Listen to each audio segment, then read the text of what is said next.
Сәлем достар, парақшаны жоғалтып алмау үшін тіркеліп, лайк басып кетуді ұмытпаңыздар. Тағы да қызықты видеолар салатын боламын. Өткен заманда бір ауылда екі аға іні жасапты. Үлкені өте бай, ал інісі өте кедей өмір сүреді екен. Үлкені балаларына түрлі сыйлықтар алып берсе, інісінің болса ештеңесі жоқ. Жеп ішетін асы, киетін киімдері де жоқ екен. Бір күні інісі ағасынан көмек сұрап барыпты. Аға, балдарым аш отыр, өтініш маған ақша бере тұрың, оларға азық-түлік алып барайын дейді. Ағасы, әрдайым ақша сұрап келесің, саған беретін ештеңем жоқ, кет бұл жерден деп үйінен қуып шығады. Бұған ренжіген інісі қайтып кетеді. Көңілсіз бара жатып, жолда отын көтере алмай тұрған бір шалға жолығыпты. Ата, келің көмектесіп жіберейін дейді. Бәрекелді балам, рахмет деп алғыс айтады. Шал, саған не болды, неге көңіл күйің жоқ деп сұрайды. Не істерімді білмеймін, балдарым аш отыр, мен оларға ештеңе алып бере алмаймын дейді. Шал, уайымдама, саған көмектесемін. Мына отынды үйіме алып барып берсең, саған бір сыр айтамын дейді. Сөйтіп жолға шығады. Үйіне келіпті. Рахмет деп шал оның қолына тәтті нан беріп, бұны алып орманға бар. Тіке жүрсең, 3 түп өрік ағашын көресің. Сол ағаштардың артында бір төбешікте үйшік бар. Үйшікте 3 гном жасайды. Олар тәтті нанды жақсы көреді. Оларға бұны көрсетсең, олар оны сатып алғысы келеді. Олардан тәтті нанның орнына ақша емес, тастан жасалған ұнтақтағышты сұрайсың, дейді. Шалдың сөздерін тыңдап болған соң, ол орманға жол алады. Жүріп, 3 түп өрік ағашына жолығыпты. Ағаш жанынан өтіп, төбешіктегі үйшікті көреді.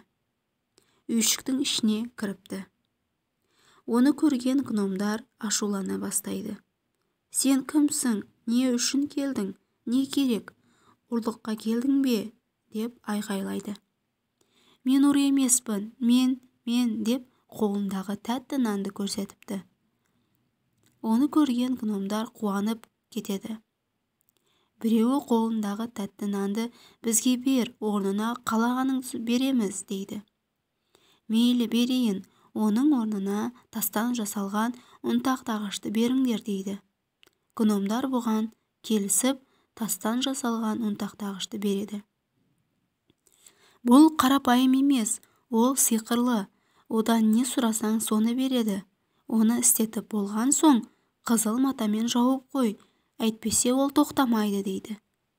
Сөйтіп ұнтақтағышты алып үйіне келеді. Келіп әйеліне дастархан жазуын сұрайды. Ұнтақтағышты қойып, ей ұнтақтағыш, бізге бір азық бер, деп айналдыра бастайды. Ұнтақтағыштан жейтін азықтар шыға бастайды. Сосын қызыл матамен жауып қояды. Ол тоқтайды. Сөйтіп ол ұнтақтағыштан тағы күріш сұрайды. Күріш бер, ей ұнтақтағыш, күріш бер, дейді. Олар тойғанша тамақтанып алады. Інісі ұнтақтағыштан түрлі азықтар, күріш, тары, бидай шығарып, оларды алып, базарда сатып, күн көре бастайды.